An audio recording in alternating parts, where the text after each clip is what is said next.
Thanks, mate.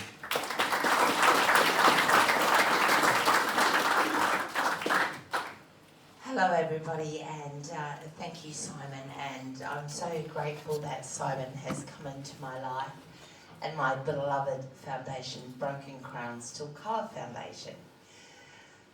What you are seeing here is quite confronting, I understand that, and I picked the least invasive pictures of me that I could. I don't come with a trigger warning, because I have lived and survived horrific domestic violence. I have almost died twice.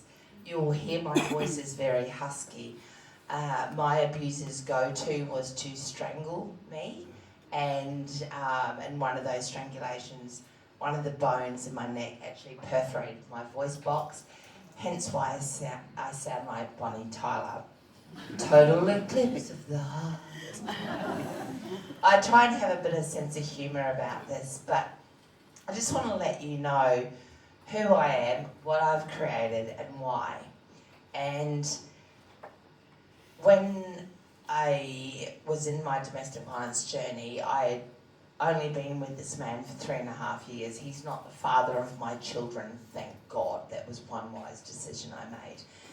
But I met this man on the dating site. I was a very prominent real estate agent. I was very financially comfortable, and this man just took over my whole life. In the beginning, I was treated like a queen. My twins, who were 11 at the time, my boy-girl twins, Miller and Fletcher. I had my eldest daughter, Cleo, living with me. We all moved in together, and then the control started. And it started, I'd be at work at my real estate office, and I was with clients, and he would call, and I couldn't answer that call. So it was then, well, prove to me you're at your office, and I'd have to take a photograph of myself and send it to him. At the time, I thought, oh my God, he's so in love with me, that he's so insecure. Big red flag, and I was an idiot. What happened from then was repeated rapes, physical assaults. I've had numerous. I've had broken eye sockets, broken ribs. I've lost teeth.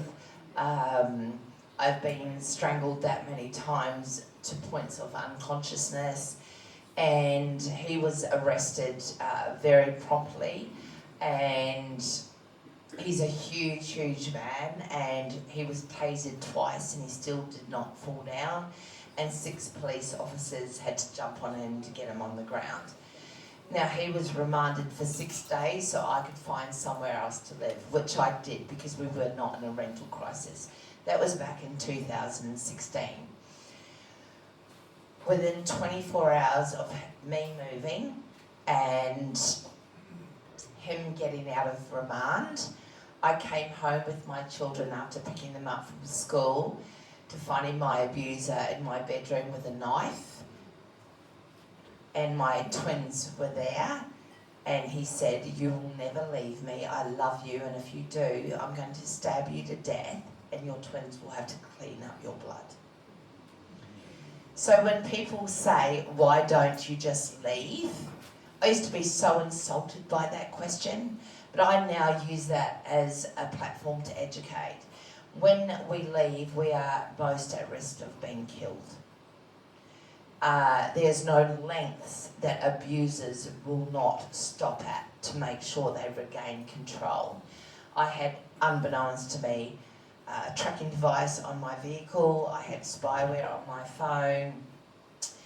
He had installed spyware in my bathroom and in my bedroom. Now, my abuser was convicted of every single thing he did to me, and there was 49 charges and also 107 breaches of the violence restraining order. Now, he was sentenced to 3.5 years. He didn't even do a year. Now, and that was in 2016. We didn't go to trial till 2019.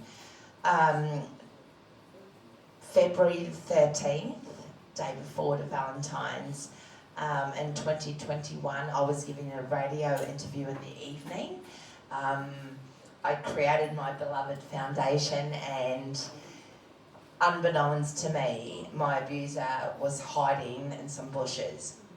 He got me again. He fractured both my eye sockets, broke my ribs, knocked 2 of my teeth out, strangled me, and a young 18-year-old girl who was at a bar near witnessed this. She called the police, the ambulance. She was trying to get him off me, and I woke up 12 hours later in hospital. Even though a lot of it was caught on CCTV, my abuser got bail and is still on bail. Now, I could have easily drowned in my journey, but I decided that no, I don't do that. I've got to create awareness. I was falling through these gaps. I was financially comfortable, but unbeknownst to me, because of the spyware he put on my phone, and we'd never shared a bank account, he took every single cent I owned and transferred it to his bank account. So I had no money. And I had these 11-year-old twins I had to feed. So my friends were sick of seeing me black and blue. I was isolated. I no longer had any friends. My career that I was so prominent in was floundering because in the middle of summer I was turning up with polar neck jumpers and scarves and almost theatre-like makeup to cover the bruises. And I remember I'd sold my real estate offices in Queensland and I was here in Perth. And I remember my boss saying, remove that scarf from your neck. And I did, and he gave me $10,000 and he said, run. But I didn't know I had spyware on my phone, nor did I know I had a tracking device on my vehicle. So I did run. And I remember thinking to myself, how am I going to feed my children? This is before I got the 10,000. And I'd hopped my engagement ring. And it was a $17,000 engagement ring, and I'll just let you know, he proposed to me on a cliff top in Bali, and even though I didn't want to marry this dude, I was not saying no, because I knew I was going over that cliff. So, whilst the police were amazing with me, I was very fortunate. I have duress alarms on my phone, I have panic alarms in my home. I've moved 19 times. Since 2017, he finds me every single time. He hires private investigators. You know me, he finds me. I decided that I needed to ask for help, support others who were going through what I was at that time. So I started a small community group on Facebook called Broken Crown Still Colour. And the reason I came up with the name is my girl twin Miller, and this is right through the horrors of my journey, was colouring in on the coffee table and the crayon broke. And she burst into tears and she goes, my picture is ruined. I can't fix my picture. And I said, Miller, and I sat down with her and I grabbed the broken crayon and I was colouring in and I said, it might be broken but still making a beautiful picture. And that was my light bulb moment. That was what I was doing. I was naming my foundation Broken Crown Still Colour Foundation, because we may be a bit broken, we may have suffered horrific trauma, but we can still go on to have beautiful, productive lives. Now, the one thing about me is, whilst I have this lived experience which is horrific, I had no education around domestic violence. I'd never been exposed to it. So I educated myself. I went to Perth Magistrates Court every single day during the week for 3 months to listen to victims and abusers, and I took notes, I did courses, I did diplomas. I ended up working with perpetrators to understand the other side, and I've worked in prisons. And one of those perpetrators was an Aboriginal man. His name was Wilfred, and he had actually murdered his partner, and he got 12 years. And everyone thought, Rach, this is going to trigger the hell out of you, and it actually didn't. Because what I got to learn from Wilfred is, at the age he was 9, he watched his father rape his 7-year-old sister and slit her throat. The mother committed suicide, and the father introduced Wilfred to meth. This man had so much trauma, it was lived, it was learned behaviour. However, I go to Caucasian men and women, because domestic violence does not discriminate, and neither do we, and it's not the same. So I spent a year doing this, and then I knew I couldn't learn anymore. I couldn't gain any more knowledge by working with perpetrators. But what I could do was gather a team together, and my entire team, myself, my board directors, my leadership team, we are all lived survivors. We do not take a wage, we are volunteer. We do not get any government funding whatsoever, and I'll tell you why. Because I hold them accountable publicly for their failures, and believe you me, there has been many. They are throwing millions into the sector, but it's not going where it needs to be. It's huge salaries, it's fancy lunches, it's company cars. Now, when Simon and the team turned up on the weekend, I made chicken, lettuce and mayonnaise sandwiches, zucchini slice, chocolate and caramel muffins. Probably cost me in total $40. Whereas I had a counsellor recently tell me they went to every single Brewers luncheon. There was oysters, there was prawns, there was champagne.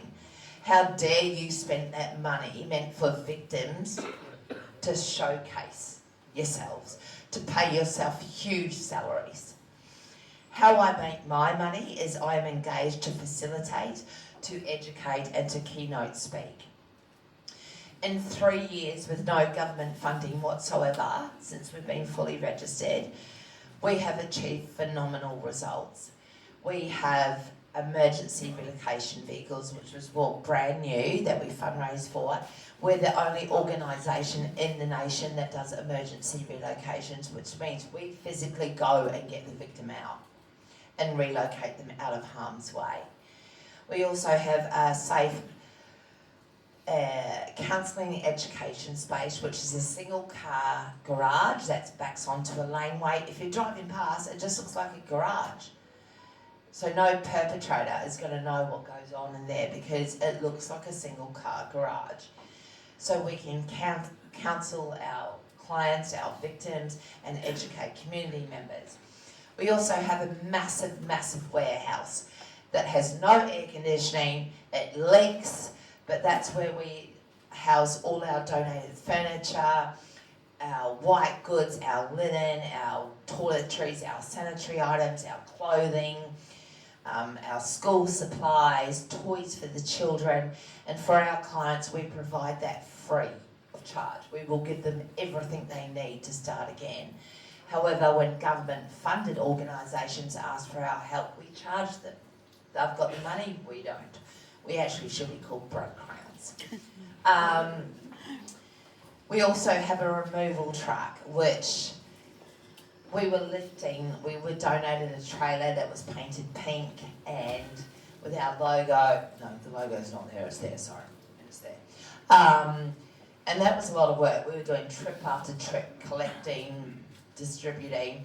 So a mining company by Dino Noble did a charity golf day, raised $66,000 for us. We bought a second-hand truck that we call Bam Bam, affectionately, with our entire logo covering it, so we are raising community awareness as well as distributing and collecting. And it has I forget what it's called, but it's like a hydraulic lift. So we're not physically, I'm not a big girl, so it's hard for us to lift stuff. We also have a social enterprise markets where we're donated a lot of items for our clients, but for example, we were donated a fire engine bed. What child gets that over another? We can't do that, so we're going to sell that. We were donated a beautiful dining table that's all glass. I just freak out thinking kids going through the glass. So we sell those type of things, and we also, I'm very proud to say that we have 2 safe havens for mothers and their children who have escaped domestic violence. One of those safe havens is very small. It houses 2 mums and 4 kids. And our second one, and our first one is called House of Colours. Our second one is a huge old Italian home called House of Hope. And that houses 6 mums, 10 children and an on-site manager. And what we're about to do is a first, not only in WA, but also the entire of Australia. We're currently fundraising to open our first ever safe haven for fathers and their children who have escaped domestic violence, because statistically women are way higher, but men also suffer. So we are looking for donations, we're looking for any help we can get, we will take it. The one thing about me is I refuse to be silenced, and our motto is silence breeds violence. So if you are aware of domestic violence and you're not doing anything about it, it's simply a phone call to 000. In my opinion, you are part of the problem. And I don't believe any of you sitting here are part of that problem. But it's very important to me that domestic violence is not a taboo subject. It is not taboo. It's very, very relevant, and it is escalating at frightening rates. This time last year, we had 36 women killed by domestic violence. We had 5 children and no men. This time this year, we have 64 women dead, 12 children and 1 male. If that's not telling you it's not escalating, what is? Now, this is where my story gets a little bit emotional. I have survived everything, and they call me the warrior. I'm an outspoken, fierce advocate. You'll see me in court. I call myself Ally McBeal in the courtroom. I'm allowed to speak on behalf of my victims when they are too traumatised to speak. So a lot of perpetrators will contest violence restraining orders, and that's just a control thing as well. But also facing your abuser at criminal trial is the most horrific, traumatising thing. Now, I was offered video link and I declined that. I wanted everyone in that courtroom, including my abuser, to not only hear me but see what this man had done to me. My children gave evidence by video link in the Supreme Court, and they had police protecting them. They had a social worker with them, and they were extremely brave. So whilst I survived my journey, and I've created my beloved organisation that I dedicate my whole life to, we save lives. We're not just providing practical assistance like furniture and sanitary items and food and court advocacy. We're getting them out. And in the rental crisis, we're always at capacity at our safe havens. Last year alone with our financials, we spent $85,000 on cheap Airbnbs and cheap hotels until we could find crisis accommodation for these victims. Now, me being me, think I can do anything. So we were donated a house full of beautiful furniture, and we're delivering it to our warehouse, and I'm on top of the lift thing, and a dressing table that was bigger than me had moved, and it was falling. I thought, I can move this. So I tried to lift it. It went forward, and I went with it, and I landed on the cement, and I broke my kneecap. So I was in hospital for 6 days. I was in a thigh to ankle brace for 8 weeks, and my mental health really suffered because I couldn't be doing emergency relocation, so I couldn't be in the warehouse. I just felt absolutely useless and a failure. But then I started getting better. They removed that. I started physiotherapy, and I think it was about 6 weeks later, I was driving down South Street towards one of our safe havens, and there was a pedestrian crossing. The man in front stopped. I stopped in our huge LDV, but the vehicle behind me, which was quite a way behind me, apparently was speeding, had a bull bar, and he smashed straight into me. I went straight into the vehicle in front, and I felt fine. I was shaking because I'd got it fried. And I could see the leg and I thought, oh, this is stuffed, it's like ruined. But we have comprehensive insurance, we'll be fine.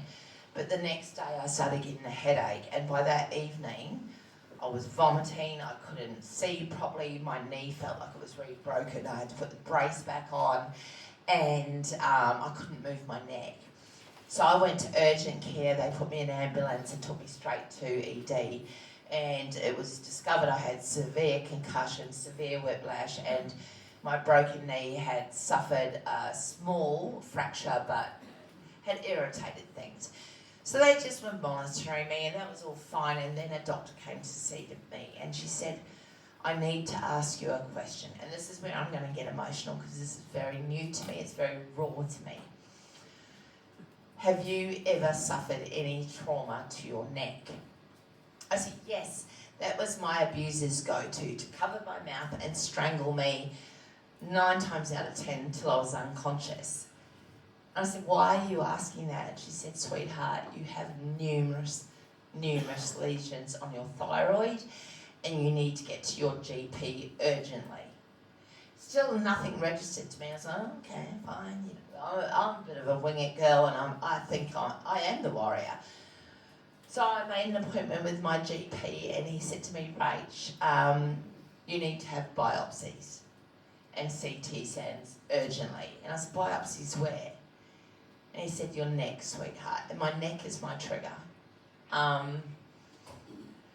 had my first biopsy on my right here. They took 3 biopsies. And I had a panic attack because it's my neck. And they gave me 24 hours to get over that. And then the next day I had 3 here. And they told me it normally takes about 4 to 5 weeks for results to come back. Mine were back within 5 days. And my GP called me and I was at the Safe Haven and he said, sweetheart, is anyone with you? I said, no, I'm by myself. And he said, look, I'm going to call you back. Can you get someone to come and be with you who loves you and cares about you? And I lied. I said, oh, my best friend and my general manager, Jay, is on her way here to the Safe Haven. She'll be here in like 5 minutes. And he said, okay. So he's on the phone just chatting to me. And I go, oh, she's just pulled in the driveway. And I pretended to open the door and close it. He said, sweetheart, I'm so sorry to tell you, you have metastatic grade 4 cancer. And you have anaplastic cells. And I said, what is that? And he goes, whatever you do, do not Google it. What am I doing? I'm Googling as I'm on the phone. And I said, okay, thank you. Oh, that's a bit unfortunate. Thank you. Goodbye. And I hung up. And then he called me back. I said, I didn't mean to hang up. I think I'm starting to panic. And he said, the good thing is it's all on your right side. It's on your thyroid and your lymph nodes on the right side of your neck. We're going to get you in for surgery, blah, blah, blah, blah, blah. And I'm still trying to process this because this is my neck, my biggest trigger. And then I was sent for another CT scan 8 days later and biopsy to the left side of my neck. And within 8 days it had spread to my left side. 4 days after that, I had another CT scan and it spread to the muscles in my face and my neck. So they are not going to know if I will survive this because anaplastic is fatal. It is resistant to any cancer treatment. But what they're going to do is they're going to cut me from the tip of this ear down to my collarbone, across my throat, which is biggest trigger, up to the top of my ear. They're going to cut everything out and send it to the anaplastic scientists to see if it's spread. Now, if it's spread, and please excuse my language, I'm fucked. I cannot survive this. But what I can do, I'm having surgery on the 30th of October, where they are removing my thyroid, all my lymph nodes on both sides of my neck. They won't know till they open me up if it's partial muscle or all my muscles in my face and neck. I have 2 oncologists operating on me at the same time, and I have a plastic surgeon because I'm going to be very disfigured. Even though around my neck, that will be in the crease of my neck, but apparently my neck is going to be very obvious, and if muscles are removed from my face. No. I said, where are you going to get them? Why a plastic surgeon? I don't get it. And they said, sweetheart, if we have to take the muscles from your face, we're going to have to replace those muscles. We'll take muscles from your body, and the plastic surgeon will fix all that. I'm going, where? I have nothing. Like, I'm down to 50 kilos. Like, where are you getting these muscles from? And then I decided I just didn't want to know. It was too much for me. I couldn't process this. And I got at first I was in denial. I was in disbelief. I'd survived so much already. I created something amazing. So why am I going through this? And I stopped believing in God when my brother died from a drug overdose. I was so angry at God. But many of my clients, and one of them, his daughter was murdered in America, reached out to me many years ago, and he's a very, very religious man. And he's sending me scriptures and prayers, and I said, if I ask God for help, aren't I a hypocrite?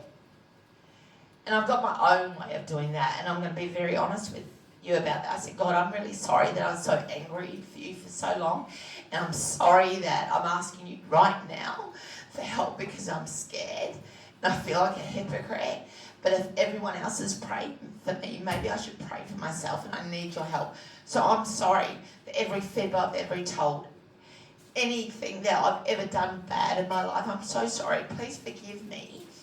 And I'm not asking you to save me. I'm asking you to please help me understand why me again. Why me again? And it came to me because I'm strong and I've saved, so I could have drowned so easily in my journey and just gone back to real estate and made the big bucks. I could have done that, but I didn't. I dedicated my life to saving other victims. So God has chosen this for me. A legislation takes years to pass, and I work tirelessly for the non-fatal strangulation. Hands can be lethal weapons, and we got that through, and I'm so proud. It wasn't just me. There were quite a few advocates. Can't take all the credit for that. And I might not have time on my side for another legislation. So I'm starting Rach's legacy, and it's that non-fatal strangulation can be fatal years after the fact. I am living proof of this. And my legislation will involve when police attend DV incidents, if a victim has been strangled, take them straight to hospital for urgent CT scanning and free CT scanning every 6 months. Because I've spent thousands. Many clinics do bulk bill, but many don't. And since the 5th of September, I've spent well over $5,000 on CT scans and biopsies. Now the images you are seeing here is me. It is me. You can see I have black eyes. You can see I've had stitches in both my eyebrows. And you can see very slight marks where he strangled me. This is also me. Now, one of the worst strangulations the police attended, I was bleeding from my eyes, I was bleeding from my ears, I'd broken ribs, and he'd booted me in the back with steel cap boots. And they were so concerned about photographing all those injuries. I was going, there's something wrong with my neck. And I swear to God, it was like the size of a 50-cent piece of light bruising. And they said, sweetheart, like, your neck's fine. They got me to hospital. I'm pleading with the doctors, something's wrong with my neck. I can't swallow properly. I can't speak properly. 2 days later is when they investigated my neck to find that I did, in fact, have a broken bone that perforated my voice box. So whilst I've travelled this journey, I had no idea the internal damage this monster, this coward has done to me. But rather than feel sorry for myself, and I do have those moments. Please make no mistake, I have pity parties all the time. But you need to remember I was only diagnosed on the 5th, breaking the news to my children. It was just devastating to break it to my beloved foundation, and seeing their reaction was the most hardest thing I've ever had to do, and it wasn't about me, it was their reactions. But if I pass from this, at least I can still save lives from the grave. So Rach's legacy of non-fatal strangulation can be fatal. I'm asking you to please help me spread that. Now, we are non-government funded. I am the one who brings all the funds. I get the sponsorships. And we need money. We don't get anything from the government. I am going to hand out our cards after I've finished speaking. I'm sorry if this has upset anyone. My intention is not to upset, it's to make awareness that domestic violence is not a taboo subject. We've got to hold others accountable for poor behaviour, because at the end of the day, it starts with us. And if you hear screaming from neighbours, for Christ's sake, dial 000. And if you think someone might be struggling or something is wrong, something's off, it's very easy. Are you okay? And they might not be ready to talk about it there and then, but just say, when you're ready, I am in here. Don't be fooled by the bullshit, because there's so much bullshit out there around domestic violence that we will eradicate domestic violence in a generation. That's the government's latest thing. That is absolutely misleading. It is a blatant lie. We will never, ever eradicate it. But we can prevent it with prevention. Women, men and children are still going to die. There are still going to be critical incidents, because what goes on behind closed doors we're not always privy to. So what I'm asking you tonight is, I'm so grateful to Simon for inviting me here at my weakest and my most vulnerable. It is my last official guest speaking gig until hopefully I recover. And I ask that you share my legacy, that you ask me questions, because the humiliation doesn't live with me, that you donate where you can. I also do have a GoFundMe, because I'm no longer able to work after tonight. Well, I will be there tomorrow, because, I'm here. And